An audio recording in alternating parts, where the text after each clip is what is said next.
ఉల్లిపాయలు హార్వెస్ట్ చేస్తున్నాం అండి. సో ఉల్లిపాయలు మనం పెట్టి జనవరిలో పెట్టాను. జనవరి, ఫిబ్రవరి, మార్చ్, ఏప్రిల్, ఓకే 3 months అయ్యింది. సో 3 monthsలో మనకి ఆల్మోస్ట్ హెడ్స్ అన్ని కూడా డెడ్ అయిపోయినాయి. చూడండి, పడిపోయినాయి, ఎండిపోయి పడిపోతే ఇది ఇంకా సిమ్టమ్ అన్నమాట. ఓకే, ఇక్కడ ఒక ప్యాచ్, తర్వాత అక్కడ ఒక ప్యాచ్ చేసాము, అందులోకి మొత్తం నిండిపోయింది చిన్న ప్యాచ్.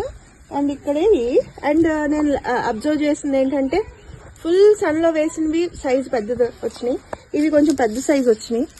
ఓకే, చూడండి చాలా మంచి సైజు వచ్చినాయి.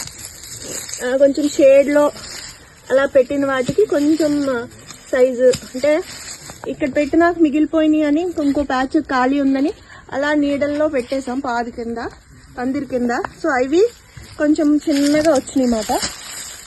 ఓకే, మనం సాయిల్ ప్రిపేర్ చేసుకునేటప్పుడు బెడ్ కానీ లేకపోతే కంటైనర్లు అయినా కొంచెం లూజ్గా, ఇది భూమిలో పెరిగాయి కాబట్టి సాయిల్ కొంచెం లూజ్ చేసుకుని ఏదైనా మెన్యూర్ కానీ కంపోస్ట్ కానీ కలిపేసి, ఇవి సీడ్లింగ్సే తీసుకొచ్చాము యాక్చువల్లీ, సంత నుండి సీడ్లింగ్స్ అవి పెట్టాము.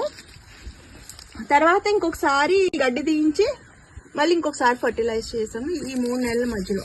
ఓకే, అంతే అండి. సో ఎంత ఈజీగా అండ్ ఒకటి చూసుకోవాలి ఏంటంటే ఎక్కువ తడి ఎక్కువైందంటే కొంచెం ఓవర్ వాటరింగ్ అయితే కుళ్ళిపోయే అవకాశం ఉంటుంది.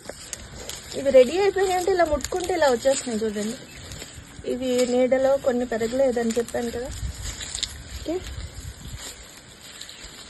ఇవి పెరగలేదు, షేడ్ ఆ మూల ఎండ వచ్చినాయన్నీ బాగా వచ్చినాయి. సో ఇయర్ ఆనియన్ హార్వెస్ట్ ఇదండి, చాలా సంతోషంగా అనిపిస్తుంది.